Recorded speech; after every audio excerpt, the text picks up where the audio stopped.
Atas perbuatannya, Miyazaki dijatuhi hukuman mati pada tahun 1997 dan kemudian dieksekusi dengan hukuman gantung pada tanggal 17 Juni tahun 2008. Halo, apa kabar kalian semua? Terima kasih banyak karena telah klik video ini. Dan sekarang kita akan membahas seseorang yang bernama Susumu Miyazaki. Dia adalah seorang pembunuh, pemerkosa, sekaligus kanibal karena dia memakan korbannya yang telah dia bunuh. Dan sebelum itu, perkenalkan nama saya Fani. Sebelum kita mulai videonya, jangan lupa like, komen, subscribe, share video ini kepada teman-teman kalian yang mungkin suka dengan cerita-cerita seputar pembunuhan misterius. Oke, tanpa berlama-lama, saya akan ceritakan kepada kalian tentang Miyazaki dan apa yang telah dia lakukan. Susumu Miyazaki seorang pembunuh sekaligus psikopat, pedofilia, nekrofilia, pemerkosa, dan kanibal asal Jepang. Nah, Miyazaki mempunyai banyak julukan atas tindakan kejahatan yang telah dilakukan. Nah, di sini memang dari awal Miyazaki itu memiliki masa kecil yang suram karena dia adalah anak dari hasil hubungan terlarang antara ayah dengan salah satu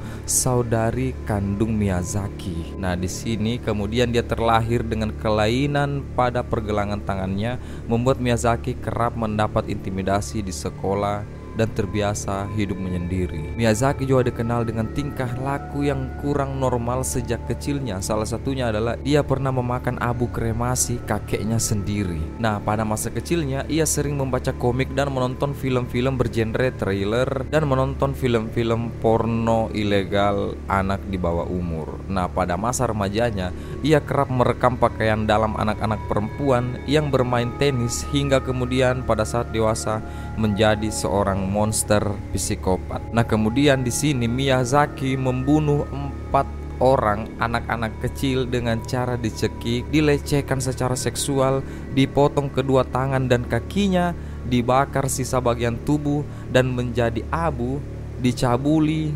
dimutilasi, dimakan salah satu potongan tubuhnya, diminum darahnya, dan dibuang potongan tubuhnya pada lokasi yang berbeda-beda. Nah, kemudian Miyazaki menangkap korban pertamanya yang bernama Marikono berusia 4 tahun pada tanggal 22 Agustus 1988. Nah, di sini Miyazaki membawa anak ini ke taman, memotretnya, lalu kemudian mencekiknya. Lalu kemudian ada korban yang kedua yang bernama Yoshizawa, usianya 7 tahun. Nah, korbannya saat itu berjalan sendirian. Lalu kemudian Miyazaki membujuk korbannya masuk ke mobilnya dan kembali ke tempat yang dekat dengan lokasi pembunuhan pertamanya atau di taman.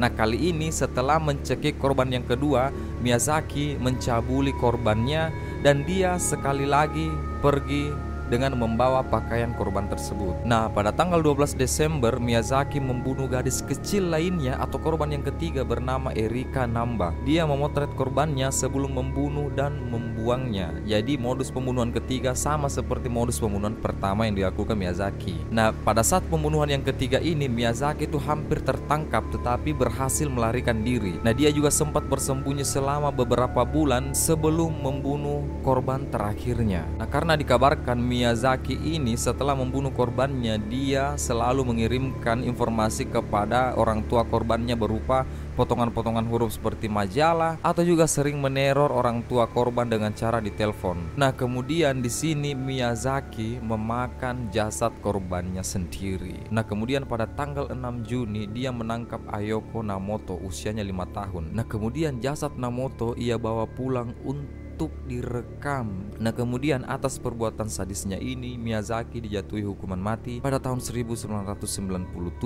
dan kemudian dieksekusi dengan cara digantung pada 17 Juni tahun 2008. Yang saat itu Miyazaki berusia 45 tahun. Nah, di sini pengacara Miyazaki sudah berusaha semaksimal mungkin untuk melakukan pengadilan ulang dengan membawa tes kejiwaan Miyazaki, tapi sia-sia. Oke, itulah tadi kisah kanibal asal Jepang yang bernama Miyazaki. Oke, cukup sekian videonya dan sampai jumpa di video-video selanjutnya.